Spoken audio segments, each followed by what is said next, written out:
फिर चाय चली जाइए, आ जाइए मनु भैया शाम को टेम से गए। कितनों प्यार भरे हैं बिटिया बाप के लाने। मताई के गले से लिपटी तो पापा, भैया के गले से लिपटी तो पापा, बहन के गले से लिपटी तो पापा। इसीलिए ऐसे दुनिया के कई लोग हैं जिनका बाप मर गया पर उनकी आंख में आंसू नहीं आए, पर दुनिया को ऐसा कौन आदमी ने कहा जिन्हें अपनी मोड़ी विदा करी हुए और उनकी आंख में आंसू नहीं आए। बाप उस दिन नहीं टूटता जिस दिन उसका बेटा उससे अलग होता है, बाप उस दिन टूटता है जिस दिन वो अपनी बेटी को विदा करता है। बेटा पापा पापा होते हैं। बेटी की विदाई जब राजा दशरथ चारों बहुओं को लेकर अयोध्या आए, कौशल्या दौड़ कर आई पहुंचाने के लिए, और जैसे ही टोला का पर्दा हटाने लगी दशरथ ने कहा देवी रुक जाओ, पर्दा मत हटाओ, पहले पूछो कि हम तुम्हारे लिए क्या लाए हैं, हम तुम्हारे लिए क्या लाए। कौशल्या ने कहा महाराज मुझे पता है तुम मेरे लिए क्या लाए हो। इस डोला में क्या है? बोले क्या है? बोले इसमें राम की पत्नी है। दशरथ ने कहा नहीं, इस डोले में राम की पत्नी नहीं है। कौशल्या बोली हम समझ गए, हम समझ गए, इसमें लक्ष्मण की मां होगी, इस लक्ष्मण ने तुरंत राम की पत्नी को मां बना लिया होगा। दशरथ ने कहा नहीं देवी, इसमें लक्ष्मण की मां भी नहीं है। कौशल्या बोली हम समझ गए, इसमें भरत की भाभी होगी। नहीं, इसमें भरत की भाभी भी नहीं है। बहन जी हल्ला नहीं करो, मैं हाथ जोड़ने की प्रार्थना है पूरे 15 मिनट में। अब फिर हम कौशल्या ने कहा मैं समझ गई, इस डोले में तुम ये कहोगे कि इसमें जनक के प्राण हैं, क्योंकि हर बेटी अपने पापा के प्राण होती है। दशरथ ने कहा नहीं, इसमें जनक के प्राण भी नहीं है। कौशल्या बोली तो आप जाकर चाह रहे हुई हो कि हर बहू ससुर की शान होती है, तो तुम जो परिचय दोगे में हमारी शान है। दशरथ ने कहा नहीं। कौशल्या बोली देर लगी पर समझ गए। दशरथ जी ने कहा क्या? चाबी निकाली। महाराज ने समझ गई आप ये कहना चाहते हो कि कौशल्या तुम बूढ़ी हो गई हो, अब तुम अयोध्या की नई मालकिन ले आए हो। दशरथ ने कहा नहीं, इसमें अयोध्या की मालकिन भी नहीं है पालकी में। कौशल्या ने कहा फिर ऐसा क्या लाए हो मेरे लिए? राम की पत्नी नहीं है, लक्ष्मण की मां नहीं है, भरत की भाभी नहीं है, जनक के प्राण नहीं, दशरथ की शान नहीं, अयोध्या की मालकिन नहीं, तो क्या लाए हो? और आज इतना धीर गंभीर राजा भी खंबा पकड़ के महिलाओं की तरह रो करके दशरथ जी ने कौशल्या से कहा कौशल्या तू इस दर्द को नहीं समझेगी। क्यों? कौशल्या भगवान ने तुझे कोई बेटी नहीं दी है। अगर तेरे घर से कोई बिटिया पैदा हुई होती तो तुझे पता लगता कि बेटी क्या होती है। जानती है कौशल्या? जब चारों बहुएं पालकी में बैठ गई, पूरे जनकपुर के सामने जनक ने अपना मुकुट उतारा और उतार करके राजा दशरथ के चरणों में रख लिया। घुटनों के बल हाथ जोड़ के जनक जी ने कहा महाराज मैं बहुत छोटा सा राजा हूं, मेरी इतनी औकात नहीं थी कि मैं आपके बगल में खड़ा हो पाता, पर ये मेरी बेटी का भाग्य है कि रघुवंश की बहू बन के जा रही है। तो महाराज मैंने बहुत नाजों से पाला है, मैंने कभी अपनी बेटी का पांव जमीन पे नहीं जाने दिया, महाराज, अगर मेरी बेटी से कोई अपराध हो जाए और तुम्हारे राज्य में कोई दंड निश्चित हो तो मेरी बेटी को माफ कर देना और उस पिता जनक को बुला करके वो दंड डबल करके मुझे दे देना, मैं हाथ जोड़ के स्वीकार कर लूंगा। दशरथ ने मुकुट उठाया, राजा जनक के माथे पर लगाया और कहा, जनक, भिखारी तू नहीं है, भिखारी तो मैं हूं, तू तो दानी है। तूने मेरी झोली में चार बहुएं दी हैं, तू दानी है, मैं तेरे दर का भिखारी हूं। तो बेटी की विदाई में दशरथ जैसा राजा, जनक जैसा राजा भी रो पड़ता है। आखिरी में जब बेटी की विदाई होती ना, वहां सब मिलेंगे पर बाप नहीं दिखेगा। वहां एक तरफ बैठ जाता हूं जाकर, बिटिया गाड़ी में बैठी, दो चारों के खास रिश्तेदार गए और जाके कहते, भैया तेरी मोड़ी गाड़ी में बैठ गई, मुंह पे हाथ ही धर दो। नीचे को गर्दन करके जाता है, आंख नहीं, नजर नहीं मिलाता अपनी बेटी से बाप। क्यों? उसको डर लगता है ऐसा ना हो कि मेरी बेटी मुझसे पूछ ले कि पापा मैंने क्या गलती की थी जिसके कारण मुझे घर से निकाल दिया। तो किसी बाप के पास इसका जवाब नहीं होता कि बेटी ने गलती क्या की है, क्योंकि बेटी गलती करती नहीं। नजरें नीचे करके जाएगा, बिटिया कंधा पे सिर रखे, जब हिलकी मारत है मोड़ी, ऐसा लगा था कि क्या हो जाए। मानो वो बेटी कहती हो, पापा आज हमें जी भर के आपके कंधे पे सिर रख के रो लेने। पापा, घर में जब कभी मम्मी डांटती थी, मम्मी ने डांटो और बिटिया पापा के लिए ना गई, पापा क्या होगा, देखो पापा मम्मी डांट रही है। पापा पता है कैसे समझाता अपनी बिटिया, अरे बेटा तुम तो जानत हो तुम्हारी मम्मी पगलू हो गई है, दिन भर काम करे सुचना चढ़ाया नहीं, पागलों की बातों में नहीं लगने। तो बिटिया खुश हो गई, पापा ने समझा दो। पर आज बेटी कहती है, पापा अभी तो घर में मां डांट रही थी तो आपके कंधे पे सिर रख के रो लेती थी, पर पापा ससुराल में सास डांटेगी, पति डांटेगा, ननद डांटेगी, आंख में आंसुआ तो होंगे, पर वहां तुम्हारा कंधा नहीं होगा कि मैं जिस पे रख के रो सकूं।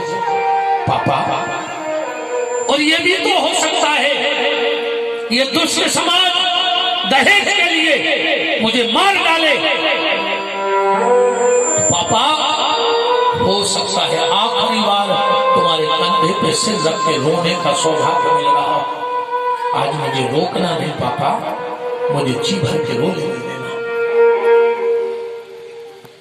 जिस दिन बेटी की शादी होती ना है, जिस दिन बारात आनी होती है, उसकी एक रात पहले सबसे ज्यादा अगर घर में कोई दुखी होता है तो दो लोग, एक बेटी और एक पापा। कल बारात आने, आज बिटिया खरीदने आए, घर के एक कमरे में जाती है, किताबें देखत है, खिलौना देखत है, फिर छत में जे है, फिर कमरा में जे है, फिर किचन में जे है। आज के बाद ये मेरा घर मेरा नहीं रहेगा, अब ये मेरा घर नहीं रहेगा।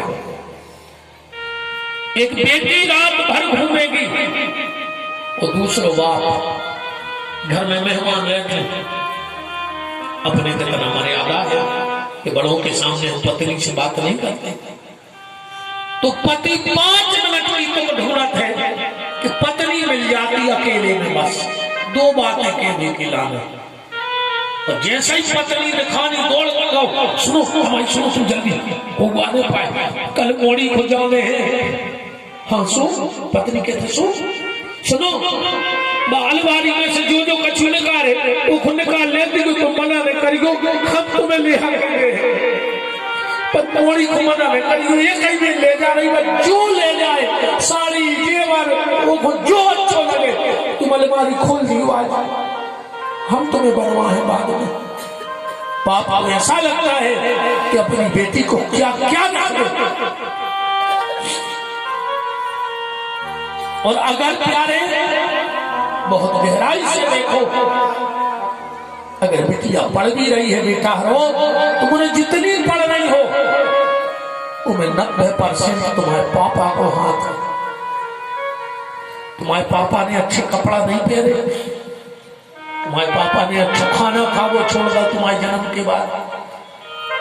2-2, 5-5 हजार रुपए हर साल बचा के रख लेता है कि बिटिया को ब्याह करने अच्छे से अच्छे करने कोई न कर पाओ, ऐसी शादी हमें अपनी बिटिया की करना है।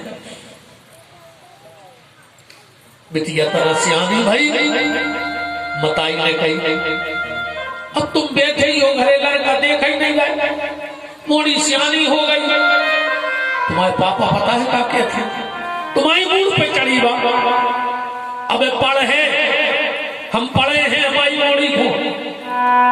बताई ने कई समय काल खराब है, पापा कहते हैं हमें लेने देने का उस समय से, हमें हमारी बिटिया पे भरोसा है, मेरी बेटी पढ़ेगी। बेटा अगर तुम पढ़ भी रही हो तो तुम्हारे पापा की जिद है। मैं ये सारी बातें सिर्फ इसलिए कर रहा हूं, मैं जो बात तुम्हारे दिल में बिठाना चाहता हूं, ये जो भाई कहना चाहता है अपनी बहनों से, इसलिए हम इतनी घुमा फिरा की बात कर रहे हैं। तुम्हें तुम्हारे पापा का अधिकार देना है, बस ये ध्यान रखना। और अगर तुमने अपने पापा को उनका अधिकार नहीं दिया तो धिक्कार तुम्हारा बेटे होने पर, तुम्हें होते ही मर जाना था। अगर तुम अपने बाप को एक चीज न दे पाई तो धिक्कार, ये व्यास करती उसको बेटी नहीं कह सकता जो अपने बाप को उसका अधिकार नहीं देती। क्या चाहते हैं तुम्हारे पापा? आप लोग भी बताना, इसके अलावा और क्या चाहिए बेटी से? तुम अपने पापा को सिर्फ एक अधिकार दे देना, कौन सा? और आज अगर तुम्हारे पापा ना आए हो कथा में तो घर जाना, पापा से कहना पापा आज हमने बहुत अच्छी बात सुनी कथा में, हमारे भैया ने हमें बताया। पापा पूछेंगे ऐसा क्या सुनाई? कहना पापा हमें ये पता लग गया कि तुम हमसे क्या चाहते हो। पापा पूछेंगे और तुम उनको बताना जो मैं बताने वाला हूं। बेटा अगर तुम्हारे बाप की आंखों में आंसू आने आ जाए तो भैया को नाव बदल दिए। तुम्हारे पापा तुम्हें गरीसी में लगा लिए और एक बार में कहें कि बेटा तुम्हारे भैया ने तुम्हें बहुत अच्छी बात बताई है, तो तुम कहियो पापा हम कसम खा के आए आज पंडाल में, हम कसम खा के आए हैं पंडाल में, भागवत जी के सामने, भैया के सामने मैं अपने भाई से वादा करके आई हूं कि भाई प्राण निकल जाएंगे पर तूने जो कहा है वो मैं अपने बाप को दूंगी। क्या देना है? बस एक अधिकार। मैं ज्यादा बात को नहीं बढ़ाना चाहता, मुझे आगे की कथा कहनी है, वो तो मन में प्रसंग आ गया। तुम्हें अपने पापा को अपने हाथों में हल्दी लगाने का अधिकार देना है, इसके अलावा तुम्हें अपने बाप को कुछ नहीं देना है। क्या देना है?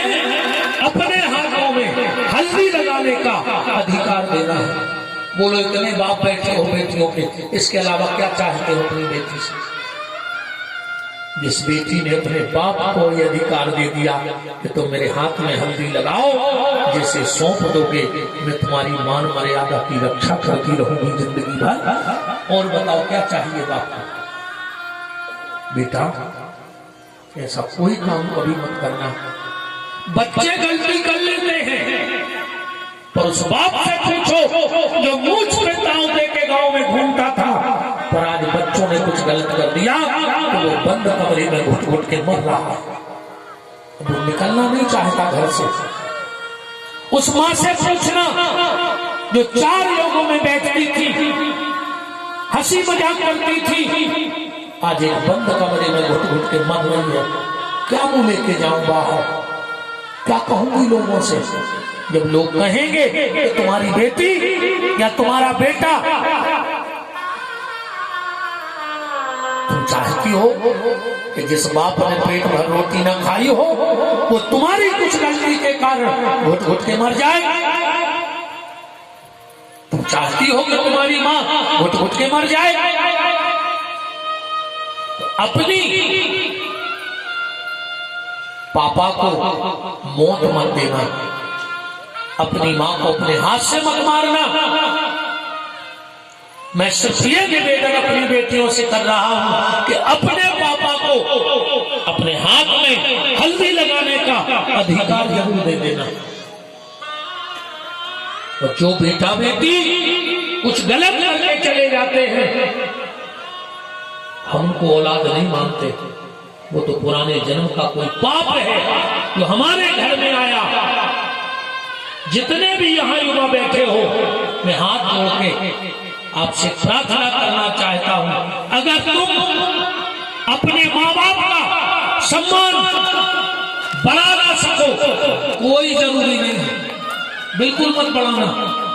मैं कभी नहीं कहता मंच से कि अपने माँ बाप का नाम कमाओ, पर जितना तुम्हारे माँ बाप ने कमा लिया है उनके जीते जी उतना बचा रहने देना। उनके जीते जी वो सम्मान खत्म नहीं होना चाहिए।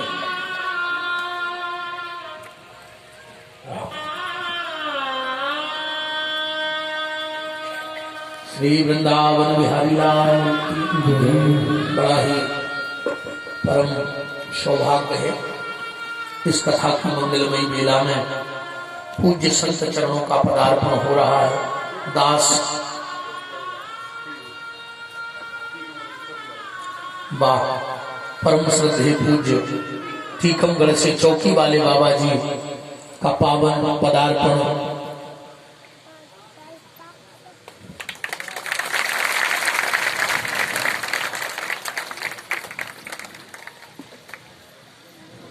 श्री चरणों में दास कोटि कोटि नमन प्रणाम वंदन करता है।